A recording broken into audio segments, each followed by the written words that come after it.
બીજો એક પ્રોબ્લેમ હું જનરલી જોતો હોઉં છું, હું ઘણી બધી જગ્યાએ જતો હોઉં છું અને ઘણા બધા લોકો મારી સાથે ટચમાં આવતા હોય છે, અને લોકોની એક કમ્પ્લેન હોય છે કે હું જમી લઉં છું ત્યારે મને જમ્યા પછી જે ફૂડ પાછું આવે છે મોઢામાં, મને જમ્યા પછી ઘણીવાર ખાટા ઓડકાર આવે છે, ખાટી એક લિક્વિડ મારા મોઢામાં આવે છે અને જે ઇરિટેશન કરતું હોય છે. ઘણી બધી વખત એ જ વસ્તુ જે મોઢાના પાર્ટથી લઈને જે ઇસોફિગસ કહેવાય, અન્નનળી કહેવાય, એની અંદર બર્નિંગ થતું હોય છે. તો એ કઈ રીતે થતું હોય છે અને એને શું કહેવાતું હોય છે મેડિકલ ટર્મ્સમાં, અને એમની ટ્રીટમેન્ટ શું છે, એ બધું આપણે સર પાસેથી સમજીશું. તમે જોઈ શકો છો કે સાગરભાઈ આટલા ડિટેલ ક્વેશ્ચન પૂછે તો પેશન્ટ સાથે અમારું શું થતું હશે.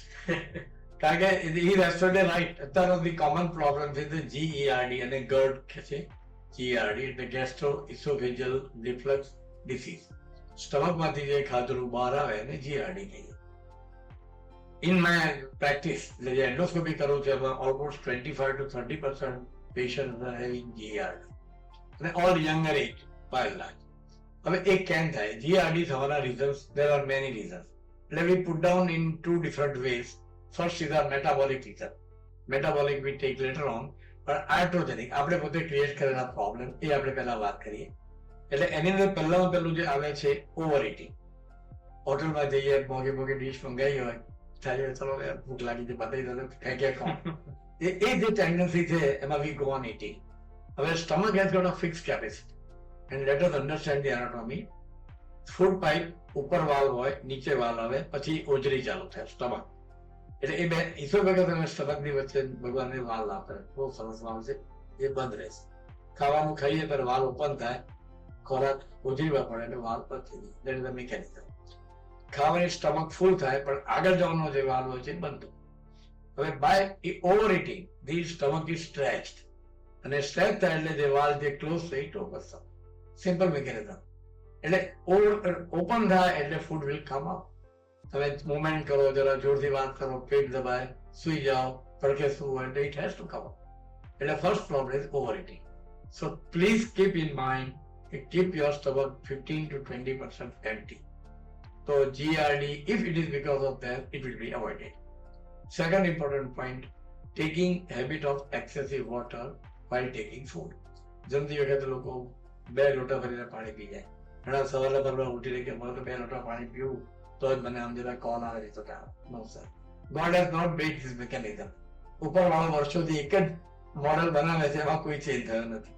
એટલે we cannot ask God to change his mechanism as per our Dzire.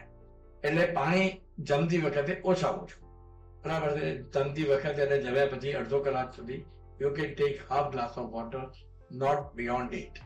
અડધો કલાક પછી તમારે જેટલી ઈચ્છા એટલી. The reason is that by taking more amount of water, the digestive enzymes are diluted. અને સ્ટમક તમે પેટ ભરીને ખાધું એટલે પાણીના માટે ફૂલી જાય. Same mechanism again works. ત્રીજું, જમ્યા પછી તમારે પેટ દબાવીને કોઈ એક્ટિવિટી નહીં કરવાની. અને ફિમેલમાં ઇટ ઇઝ વેરી કોમન કે રસોડું સાફ કરવાનો, કે નીચેથી સાફ કરવાનો, વાસણો સાફ કરવાના, કચરા પોતા કરવાના. Avoid this for at least 2 hours after food. In males also people are walking. If I have to jumpa ji અડધો કલાક ચાલવા દેવું છે. No sir, it is wrong. Why? I am giving you a scientific answer. કે જમ્યા પછી ખોરાક પચાવવા માટે એને વધારે amount of blood ની જરૂર છે. એટલે blood has to go more towards stomach. એટલે stomach circulation automatically increase અને brain ના circulation down થાય. એટલે ખ્યાલ હતો જમ્યા પછી આપણને જે ઊંઘ આવે છે, the reason is that. હવે એની જગ્યાએ તમે ચાલવાનું કરો એટલે the more amount of blood is going towards legs because it is working, you are walking. So when the blood amount circulation is more to the lower limb, his leg, it is going less to the stomach and digestion becomes weak automatically. So ચાલવું હોય તો જમતા પહેલા ચાલી લો, કાં તો જમવાના 2-3 કલાક પછી ચાલો. The third point, diabetes. આ મેં કોમન ડિસીઝની વાત કરી છે આપણે. ડાયાબિટીસ વાળાને જે છે એ વાલ થોડો automatic because of the disease ખુલતો હોય છે. એના પછીનું રીઝન ઇઝ એનિમિયા, જેનું હિમોગ્લોબિન ઓછું રચ્યું હોય એને ઓપન રહે છે. Third reason is hypothyroidism. Thyroid જે લોકોનું વીક હોય એ લોકોનો વાલ ખુલ્લો જાય છે. Fourth is hypoproteinemia. Protein level basically જ્યાં ઓછું હોય તો વાળ એક ધૂલો જ રહેતો હોય છે.